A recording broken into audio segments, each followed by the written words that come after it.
there is this other way. The story writes itself. Things naturally emerge. The flower just becomes a flower.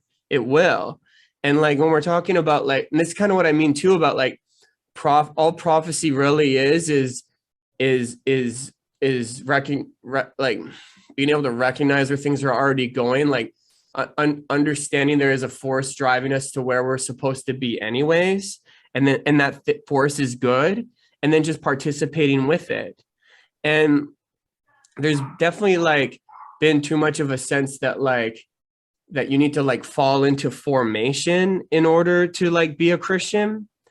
And that to me is like probably my favorite part about this corner of the internet is like, I just talked about acid and it's going to be okay. Right. Yeah. Like, and like, that seems that's cool. So what comes up in you with that? A lot.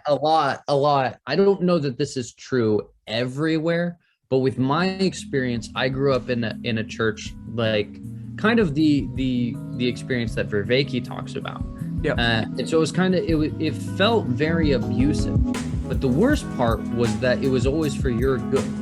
It was always because this is the best way you can live, and we're going to punish you and cow you into doing the right thing so you have the good life. So the intention was like very, very good. It's like, I really want to make sure you get this gelato. I really want you to have this gelato. But you've got to do everything exactly right to get there. And I'm going to make sure you do that so you get the gelato. And it was like so constrained. There was no room for expression and finding a way there and stumbling into sort of the glory of God. And like, I was listening to Stephen DeYoung's biblical commentary on the Gospel of Luke recently, and he was talking about the Pharisees and what their goal was as like a political religious sect. Their goal was we have rebuilt Jerusalem, we've left Babylon, we've rebuilt the temple, and God still hasn't come back to us. So they kind of came to the conclusion, it's our fault God hasn't come back to us.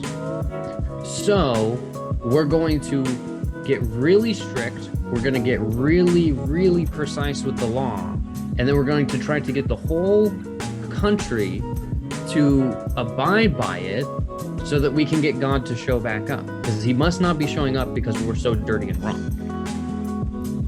And so that's part of the reason like Christ is dealing with them most of the time, is because the whole time they're trying to get God to appear by doing everything right when God's already there and they can't see God because they're trying so hard to do it right.